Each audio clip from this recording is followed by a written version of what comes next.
ओम श्री गणेशाय नमः। श्री गुरुभ्यो नमः। श्रीमात्र शिवानंद लहरी श्लोका 12।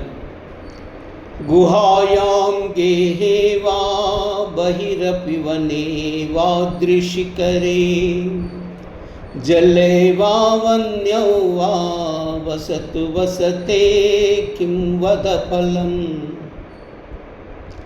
सदाय वैवान्तकरणमपि शम्भो तव पदे स्थितं चेत् गोसौ स च परमयोगी स च सुखी। गुहायां गेहे वा बहिरपि वने वा दृशिकरे जले वा वन्यौ वा वसतु वसते किं वद फलम् सदा यस्त्वैवान्तकरणमपि शम्भो तव पदे स्थितं चेत् गोसौ स च परमयोगी स च सुखी।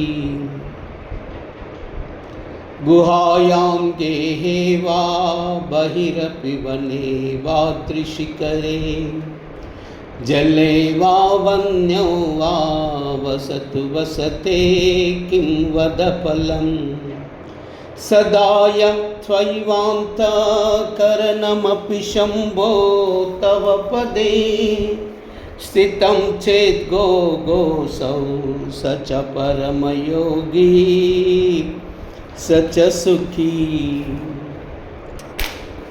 हो ఈశ్వరా, ఓ పశుపతి, మానవులు పర్వత గుహాలయందు గాని గృహమునందు గాని బయట ఎక్కడో కాని పర్వత శిఖరముపై కాని నీటి యందు కాని అగ్ని యందు కాని నివసించవచ్చు.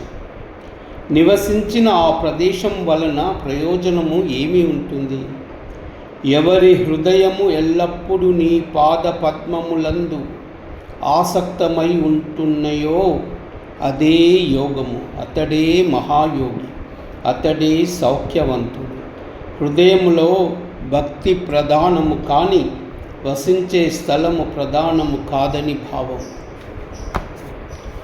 గుహాయాం గేహే వా బహిరపి వనే వా దృశికరే जले वा वन्यौ वा वसतु वसते किं वद फलम् सदा यत्त्वैवान्तकरणमपि शम्भो तव पदे स्थितं चेत् गोसौ स च परमयोगी स च सुखी।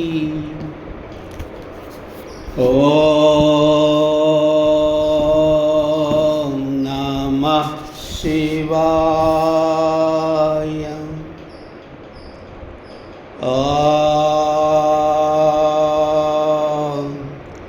नमः शिवाय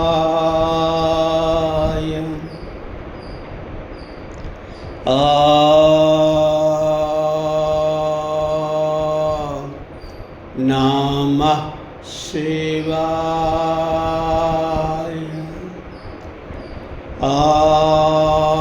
शिवाय नमः शिवाय